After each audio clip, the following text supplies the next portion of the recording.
Hello friends, the reading capsule पर आप सभी का स्वागत है। क्या आपने कभी खुद से ये सवाल किया है, मैं जी तो रहा हूं, लेकिन क्या सच में जी रहा हूं? हम हर दिन काम, रिश्ते, जिम्मेदारियों में उलझे रहते हैं, लेकिन क्या हमने कभी जीवन को समझने की कोशिश की है?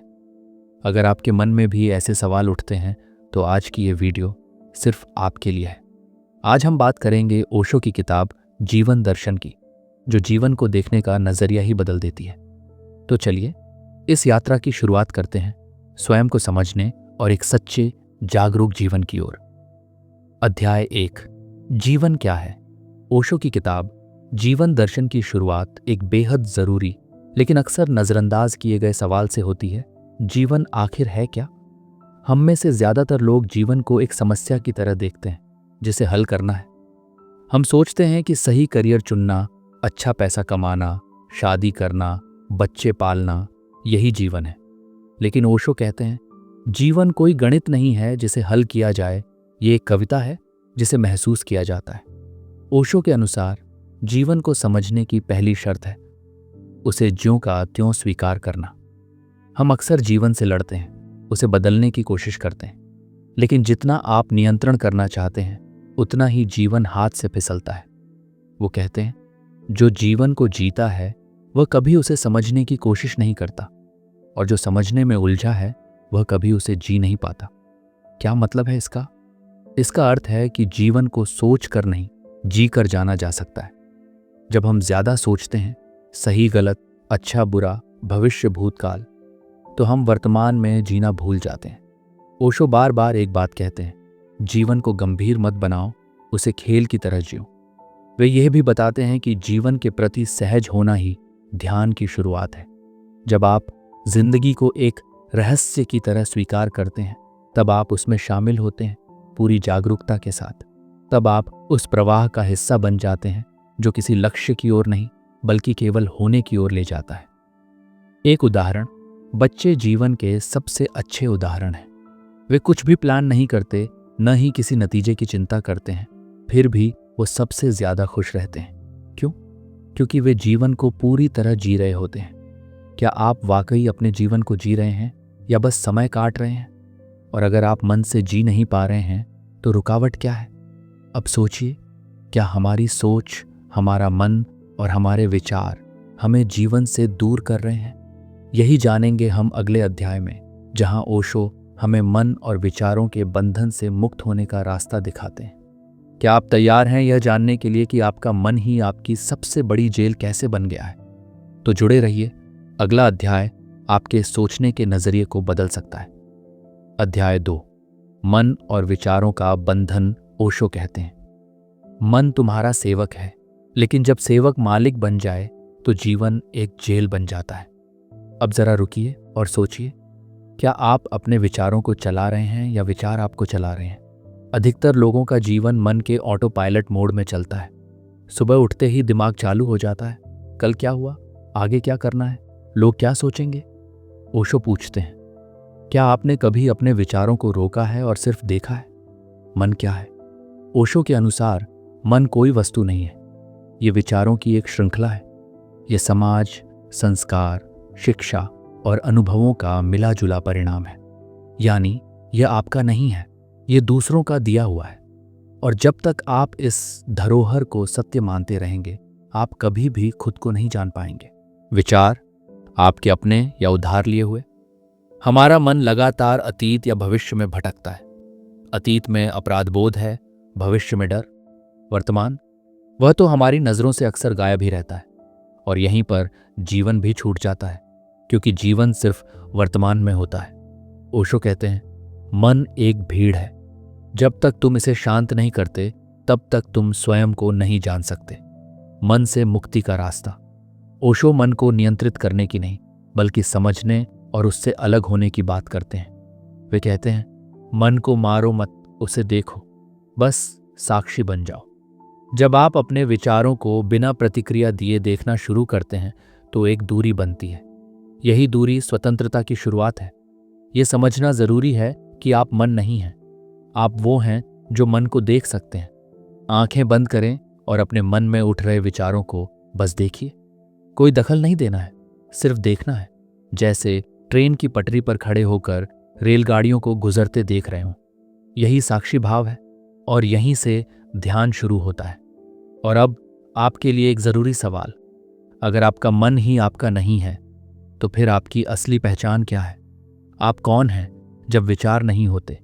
यही जानेंगे हम अगले अध्याय में, जहां ओशो हमें ध्यान और साक्षी भाव के एक गहरे रहस्य से परिचित कराते हैं। क्या आप जानना चाहते हैं ध्यान कोई क्रिया नहीं बल्कि एक स्थिति कैसे है? तो जुड़े रहिए। अगला अध्याय आपके भीतर उतरने का पहला वास्तविक कदम हो सकता है। अध्याय 3, ध्यान और साक्षी भाव। ओशो कहते हैं, ध्यान कोई अभ्यास नहीं, एक अवस्था है। ये कोई करने की चीज नहीं है, ये तो एक होने की स्थिति है। ध्यान का अर्थ सिर्फ चुपचाप बैठना नहीं है। ध्यान का अर्थ है पूर्ण जागरूकता के साथ इस पल में मौजूद होना। ओशो के अनुसार जब आप अपनी हर क्रिया को, हर विचार को, हर भावना को बिना हस्तक्षेप के देखना शुरू करते हैं, वहीं से ध्यान शुरू होता है। साक्षी भाव क्या है? ओशो ध्यान को सीधे सीधे साक्षी भाव से जोड़ते हैं। साक्षी भाव यानी जो कुछ भी भीतर घट रहा है उसे बिना जजमेंट के देखना। उदाहरण के लिए, अगर आप गुस्से में हैं तो आम तौर पर आप कहते हैं मैं गुस्से में हूं, लेकिन ओशो कहते हैं ये गलत है। सही भाषा होगी गुस्सा हो रहा है और मैं उसे देख रहा हूं। जैसे ही आप गुस्से और स्वयं के बीच दूरी बना लेते हैं, आप साक्षी हो जाते हैं और यही साक्षी भाव ही धीरे धीरे ध्यान बन जाता है। ध्यान कोई तकनीक नहीं है। ओशो परंपरागत ध्यान विधियों से अलग बात करते हैं। उनका कहना है ध्यान में कोई जबरदस्ती नहीं होनी चाहिए। ध्यान कोई बनाने वाली चीज नहीं है। ये तो तब प्रकट होता है जब आप हटाने लगते हैं विचार, पहचान, भ्रम। ध्यान कोई विशेष अवस्था नहीं है, ये तो सबसे स्वाभाविक अवस्था है। लेकिन हम इतने अस्वाभाविक हो गए हैं कि वह खो गई है। ध्यान की शुरुआत कैसे करें?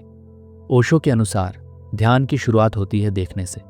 कोई विशेष आसन, मंत्र या नियम जरूरी नहीं। जरूरत है केवल जागरूक देखने की। चलते समय देखें कि आप कैसे चल रहे हैं। खाते समय देखें कि क्या खा रहे हैं, कैसे खा रहे हैं।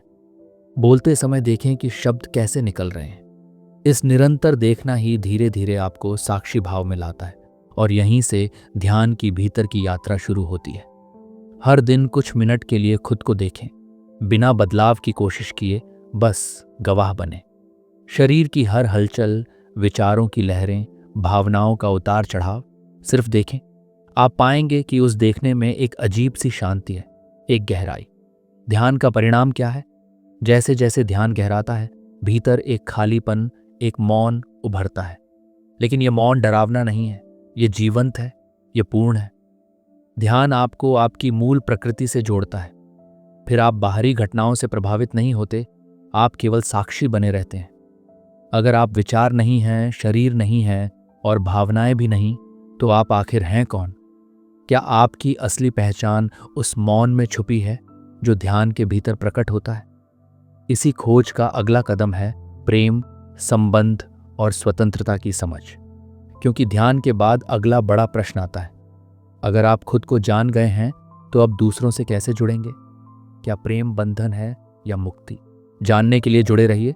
अगला अध्याय आपके प्रेम और संबंधों की समझ को पूरी तरह बदल सकता है।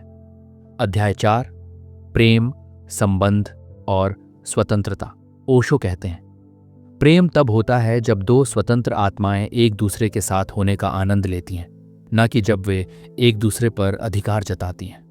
ये बात सुनते ही बहुतों को असहजता हो सकती है, क्योंकि हम जिसे प्रेम मानते आए हैं वह अधिकतर मामलों में सुरक्षा, आदत या स्वामित्व होता है। लेकिन ओशो इस भ्रम को तोड़ते हैं। प्रेम क्या नहीं है? ओशो स्पष्ट करते हैं कि प्रेम समझौता नहीं है, प्रेम त्याग या बलिदान नहीं है, प्रेम स्वामित्व या अधिकार नहीं है। दरअसल ये सब चीजें प्रेम की हत्या कर देती हैं। जब आप कहते हैं तुम मेरे हो, तो आपने सामने वाले को एक वस्तु में बदल दिया, और जहां वस्तुकरण होता है वहां प्रेम नहीं बचता, वहां सिर्फ बंधन होता है। प्रेम क्या है? ओशो के अनुसार प्रेम एक ऊर्जा है जो तब बहती है जब व्यक्ति अपने भीतर पूर्ण हो जाता है। जिस व्यक्ति को स्वयं से प्रेम नहीं है, वह किसी और से भी सच्चा प्रेम नहीं कर सकता। क्योंकि उसका प्रेम जरूरत, असुरक्षा या अकेलेपन से उपजता है, न कि स्वतंत्रता, समझ और आनंद से। प्रेम मांगता नहीं है, वह केवल देता है। प्रेम बोझ नहीं बनता, वह पंख बनता है। संबंध और स्वतंत्रता, क्या दोनों साथ चल सकते हैं? परंपरागत सोच कहती है अगर आप किसी से प्रेम करते हैं तो आपको उसके लिए बहुत कुछ छोड़ना होगा। लेकिन ओशो कहते हैं सच्चे प्रेम में कोई एक दूसरे को बांधता नहीं है, बल्कि वह आपको स्वयं बनने की पूरी छूट देता है। यानी यदि संबंध आपको जेल की तरह लग रहा है तो वह प्रेम नहीं है। यदि प्रेम में आप अपनी आज़ादी खो रहे हैं तो वह सिर्फ भावनात्मक गुलामी है। प्रेम में भय क्यों आता है?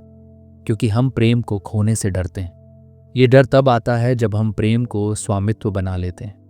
अगर प्रेम स्वतंत्र हो तो उसमें न डर होता है, न ईर्ष्या, न तुलना। ओशो हमें प्रेम का एक नई दृष्टि देते हैं, जहां प्रेम एक गीत की तरह है जो तब जन्म लेता है जब भीतर मौन होता है। प्रेम का आधार, ध्यान। ओशो यह भी कहते हैं कि ध्यान और प्रेम एक ही सिक्के के दो पहलू हैं। ध्यान से आप स्वयं को जानते हैं और जब आप खुद से भर जाते हैं तब वह ऊर्जा प्रेम बनकर बहती है। एक प्रयोग, हर बार जब आप किसी से प्रेम की बात करें, स्वयं से पूछें, क्या मैं उस व्यक्ति को उसकी स्वतंत्रता के साथ स्वीकार कर रहा हूं? अगर उत्तर हाँ है तो आप सच्चे प्रेम के करीब हैं। अगर नहीं तो आपको अभी स्वयं से प्रेम करना सीखना है। और अब एक जरूरी सवाल, अगर आप अपने सबसे करीबी रिश्तों में स्वतंत्र नहीं हैं तो क्या वह प्रेम है या सिर्फ एक सामाजिक समझौता? इसका उत्तर जानने के लिए हमें समझना होगा धर्म, ईश्वर और अस्तित्व को ओशो किस नजरिए से देखते हैं। क्या ईश्वर बाहर है या भीतर? क्या धर्म कोई संस्था है या अनुभव? और क्या अस्तित्व केवल प्रकृति है या उससे भी आगे कुछ है? इन्हीं सवालों के जवाब मिलेंगे अगले अध्याय में। जुड़े रहिए, क्योंकि अब बात होगी अस्तित्व की सबसे गहरी परतों की। अध्याय 5, धर्म, ईश्वर और अस्तित्व। ओशो के दृष्टिकोण से एक गहन विश्लेषण। ओशो, जिनकी शिक्षाएं पारंपरिक धार्मिक सीमाओं को तोड़ती हैं और आत्म अन्वेषण की ओर इशारा करती हैं, इस अध्याय में हमें एक अद्वितीय अंतर्दृष्टि प्रदान करते हैं कि वास्तव में धर्म, ईश्वर और अस्तित्व क्या है। उन्होंने इन शब्दों को एक अनुभव, एक चेतना और एक जीवित सत्य के रूप में देखा है, न कि किसी रूढ़िवादी ढांचे, पूजा पद्धति या मत मतांतर के रूप में। धर्म अनुभव, न कि व्यवस्था। ओशो कहते हैं धर्म किसी पुस्तक या पंथ का नाम नहीं है। धर्म वह अनुभव है जो तुम्हें स्वयं से जोड़ता है। आज अधिकांश लोग धर्म को बाहरी स्वरूपों जैसे कि पूजा पाठ, व्रत, उपवास, तीर्थ यात्रा या किसी विशेष पोशाक से जोड़कर देखते हैं। लेकिन ओशो इस सामान्य समझ को चुनौती देते हैं। उनके अनुसार ये सब धार्मिक जीवन के बाहरी आवरण हैं, जिनका वास्तविक आत्मा से कोई सीधा संबंध नहीं होता जब तक वे भीतर के अनुभव में परिवर्तित न हो जाएं। धर्म, ओशो के अनुसार, एक व्यक्तिगत और गहराई से अनुभूत यात्रा है। ये यात्रा स्वयं की ओर होती है, उस अस्तित्व की ओर जो शुद्ध, मौन और जागरूकता से परिपूर्ण है। धर्म का सार है भीतर उतरना, अपने मन की गहराइयों में झांकना और वहां उस मौन को अनुभव करना जहां मैं नाम की कोई सीमित सत्ता नहीं रह जाती। जब धर्म संस्था बन जाता है, ओशो यह भी इंगित करते हैं कि जैसे ही धर्म एक संस्था, संगठन या पंथ में बदल जाता है, वह अपनी मूल आत्मा खो देता है।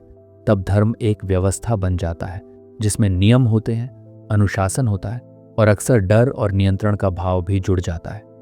यह धर्म अब स्वतंत्रता का माध्यम नहीं रह जाता, बल्कि बंधन और अधीनता का साधन बन जाता है। संगठित धर्म व्यक्ति को बाहर की सत्ता के अधीन कर देता है, जबकि ओशो का धर्म व्यक्ति को भीतर की सत्ता से जोड़ता है। वे कहते हैं कि असली धर्म वह है जो व्यक्ति को सोचने, अनुभव करने और आत्म जागरण की दिशा में आगे बढ़ने की स्वतंत्रता देता है, न कि उसे एक ठोस विश्वास प्रणाली में जकड़ देता है। ईश्वर, भीतर की रोशनी, बाहर की नहीं। धार्मिक संस्थाएं अक्सर ईश्वर को एक विशिष्ट रूप, नाम या स्थान से जोड़ देती हैं, जैसे कि कोई देवता मंदिर में है, कोई खुदा मस्जिद में है या कोई परमात्मा किसी ग्रंथ में है। लेकिन ओशो इस धारणा को खारिज करते हैं। उनके अनुसार ईश्वर कोई बाहरी सत्ता नहीं, बल्कि तुम्हारे अपने भीतर की चेतना है। ईश्वर वह चेतन ऊर्जा है जो तुम्हारे अस्तित्व को गति देती है। ये कोई ऐसी शक्ति नहीं है जो ऊपर आसमान में बैठकर तुम्हारे कर्मों का लेखा जोखा रख रही है, बल्कि यह वह सूक्ष्म उपस्थिति है जो तुम्हारी हर सांस, हर भावना और हर मौन क्षण में व्याप्त है। ईश्वर वह प्रकाश है जो हर इंसान के भीतर जलता है, लेकिन हम अक्सर उसे बुझा देते हैं अपने भय और अज्ञानता से। यहाँ ओशो ईश्वर को एक प्रकाश के रूप में देखते हैं, लेकिन यह कोई बाहरी लौ नहीं है, बल्कि अंतरात्मा का दीपक है। और इस दीपक को बुझाने वाले तत्व हैं डर, अज्ञानता, सामाजिक कंडीशनिंग और झूठी मान्यताएं। जब व्यक्ति इनसे मुक्त होता है, तभी वह उस भीतर के ईश्वर का अनुभव कर सकता है। अस्तित्व, मैं कौन हूं की खोज ओशो के दर्शन में अस्तित्व का प्रश्न किसी दार्शनिक चिंतन तक सीमित नहीं है। ये एक जीवंत प्रश्न है, ऐसा प्रश्न जो आपके जीवन के हर पहलू को छूता है। मैं कौन हूं? ये प्रश्न मात्र बुद्धि से नहीं, बल्कि समग्र चेतना से पूछा जाना चाहिए। ओशो बताते हैं कि जब हम अपने अहंकार, पहचान, विचारों और संस्कारों की परतों को हटा देते हैं, तब हमारे सामने जो बचता है वही हमारा वास्तविक अस्तित्व है। अस्तित्व वह स्थिति है जहां हम समय, स्थान और शरीर की सीमाओं से परे होते हैं। यह अनुभव हमारे विचारों और भावनाओं से परे है।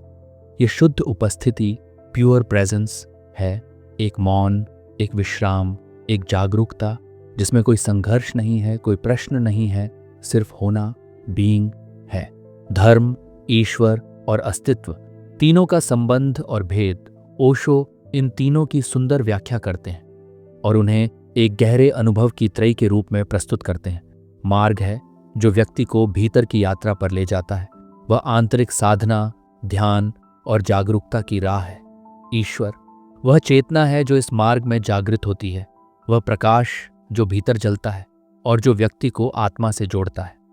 अस्तित्व वह अंतिम सच्चाई है जो स्वयं के सबसे मूल रूप में अनुभव होती है, बिना नाम, रूप या सीमा के।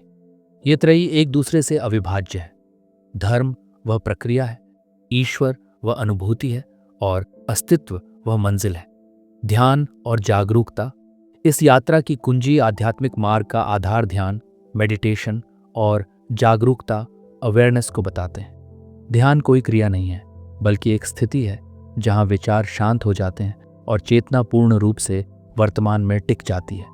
जब आप ध्यान में उतरते हैं तो धीरे धीरे आपकी सारी परतें गिरने लगती हैं। मन का शोर शांत होता है, भय पिघलते हैं और भीतर की रोशनी प्रकट होने लगती है। और अब एक प्रश्न जो आपसे उत्तर मांगता है, यदि ईश्वर और धर्म बाहर नहीं है बल्कि आपके भीतर ही बसे हैं, तो क्या आप तैयार हैं खुद को खोजने के लिए? क्या आप अपने भीतर के उस अनंत अमर प्रकाश को पहचानने का साहस रखते हैं जो आपके अस्तित्व की असली पहचान है? ये सवाल सिर्फ एक वैचारिक चुनौती नहीं है, ये जीवन की दिशा बदल देने वाला निमंत्रण है। ये आपको भीतर की ओर मोड़ता है, उस जगह की ओर जहां उत्तर पहले से ही मौजूद है, बस आपको सुनना सीखना है। अगले अध्याय में हम जानेंगे कि इस गहरे बोध को अपने दैनिक जीवन में कैसे उतारा जाए, कैसे सांसारिक उलझनों में रहते हुए भी असली आज़ादी को जिया जाए और कैसे एक जागरूक, प्रेमपूर्ण और संतुलित जीवन को अपनाया जाए। अध्याय 6, जागरूकता और मुक्त जीवन। ओशो के शब्दों में जीवन का असली स्पंदन ओशो कहते हैं, एक जागरूक व्यक्ति ही सच में जीवित होता है, बाकी सब सिर्फ सांसें ले रहे होते हैं। ये वाक्य केवल एक भावनात्मक कथन नहीं है, बल्कि यह जीवन की गहन सच्चाई को उद्घाटित करता है। हम में से अधिकतर लोग ऐसा जीवन जीते हैं जो सिर्फ दिन प्रतिदिन की क्रियाओं का यांत्रिक दोहराव होता है। सुबह उठना, काम पर जाना, खाना, बोलना, सो जाना, ये जीवन स्वचालित ढंग से चलता है, लेकिन इसमें सजगता, उपस्थिति और आंतरिक गहराई का अभाव होता है। ओशो बार बार इस ओर इशारा करते हैं कि जागरूकता ही जीवन की असली चाबी है, न कि बाहरी ज्ञान, धार्मिक ग्रंथ या किसी विशेष पूजा पद्धति का पालन। ये सभी तभी सार्थक होते हैं जब वे जागरूकता की दिशा में एक सीढ़ी बने, अन्यथा वे स्वयं एक बोझ या आडंबर बन जाते हैं। जागरूकता क्या है? ओशो की दृष्टि में जागरूकता, अवेयरनेस का अर्थ है हर क्षण में पूरी तरह उपस्थित होना। ये वह मानसिक अवस्था है जहां आप केवल क्रियाशील नहीं बल्कि साक्षी भी हैं। आप केवल जी नहीं रहे बल्कि जीवन को पूरी सजगता से देख भी रहे हैं। ये क्या दिखता है दैनिक जीवन में? जब आप चल रहे हों तो सिर्फ चलना ही आपका ध्यान हो, मन कहीं और भटके नहीं, जैसे कि कल की मीटिंग या कल की चिंता। जब आप खाना खा रहे हों तो उस भोजन का स्वाद, गंध, बनावट और शरीर में उसका प्रभाव, सब कुछ पूरी उपस्थिति से महसूस करें। जब आप किसी को सुन रहे हों तो केवल सुने, अंदर कोई मानसिक टिप्पणी न चले, ये तो मैं जानता हूं या ये व्यक्ति सही नहीं है।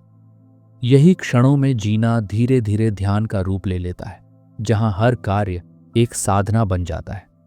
ओशो के अनुसार ध्यान का मतलब ये नहीं कि आप एकांत में बैठकर आंखें बंद करें।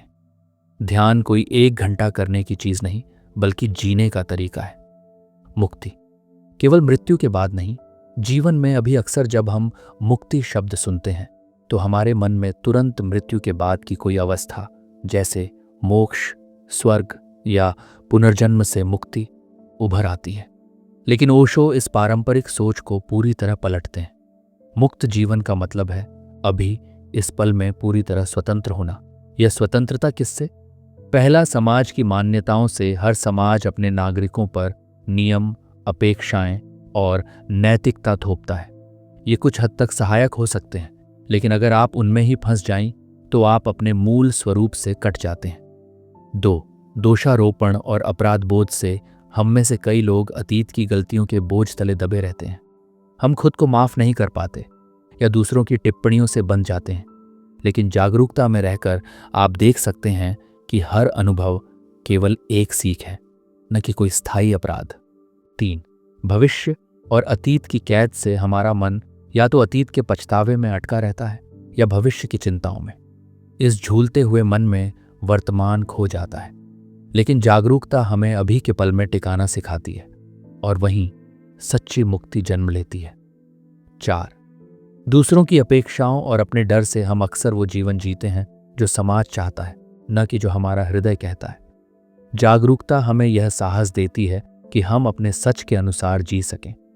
जहां जागरूकता है वहां स्वतः ही स्वतंत्रता आती है, और जहां स्वतंत्रता है वहीं सच्चा आनंद है। असली स्वतंत्रता विद्रोह नहीं, भीतर से उतरना। बहुत लोग स्वतंत्रता को बाहरी नियंत्रण से मुक्ति समझते हैं, जैसे कि नौकरी छोड़ना, परिवार से अलग होना या समाज से विद्रोह करना। लेकिन ओशो कहते हैं कि यह केवल ऊपरी विद्रोह है। असली स्वतंत्रता क्या है? अपने अहंकार, अपने मन की आदतों और भीतर की प्रतिक्रियाओं से मुक्त होना। जीवन में घटने वाली हर घटना का साक्षी भाव से सामना करना। प्रतिक्रिया नहीं, जवाब देना। मतलब हर कार्य सजग होकर करना, बिना पूर्वाग्रह या आदत के। जब आप भीतर से शांत होते हैं तो बाहरी परिस्थितियां आपको हिलाती नहीं। आप जीवन को जैसा वह है उसी रूप में स्वीकार कर पाते हैं, बिना जजमेंट के। दैनिक अभ्यास, जागरूक दिनचर्या। ओशो ध्यान को केवल एक विधि नहीं बल्कि जीवन शैली मानते हैं। एक साधारण लेकिन क्रांतिकारी अभ्यास। सुबह बिस्तर से उठते ही अपने शरीर और श्वास को महसूस करें। भागते नहीं, ठहरें। नहाना, खाना, चलना, बोलना, इन सब को यांत्रिकता से नहीं बल्कि पूरी सजगता से करें। यदि आप कोई गलती करते हैं, अपने आप को जज न करें, केवल देखें, समझें, स्वीकारें। यही देखना, यही जागरूकता धीरे धीरे आपकी अंतर चेतना को मुक्त करना शुरू कर देती है। ये कोई तात्कालिक परिवर्तन नहीं है, ये एक धीमी, गहन और स्थायी क्रांति है। तो दोस्तों, ओशो का दर्शन हमें केवल सोचने के लिए नहीं बल्कि जागने के लिए प्रेरित करता है। ध्यान, प्रेम, स्वतंत्रता और जागरूकता, ये सब केवल शब्द नहीं बल्कि जीने की एक पूरी तरह नई दिशा है। अगर इन बातों ने आपके भीतर कुछ बदला है तो यह केवल शुरुआत है अपने भीतर उतरने की, अपने सत्य से मिलने की। अगर यह विचार आपको मूल्यवान लगे हों तो वीडियो को लाइक करें और कमेंट में ज़रूर साझा करें कि इस पूरी यात्रा में आपने क्या महसूस किया। द रीडिंग कैप्सूल को सब्सक्राइब करना न भूलें ताकि हम मिलते रहें ऐसे ही सच्चे, गहरे और जीवन को छू जाने वाले विचारों के साथ। धन्यवाद। स्वस्थ रहें, जागरूक रहें और खुद को जानने की दिशा में एक कदम और बढ़ाते रहें।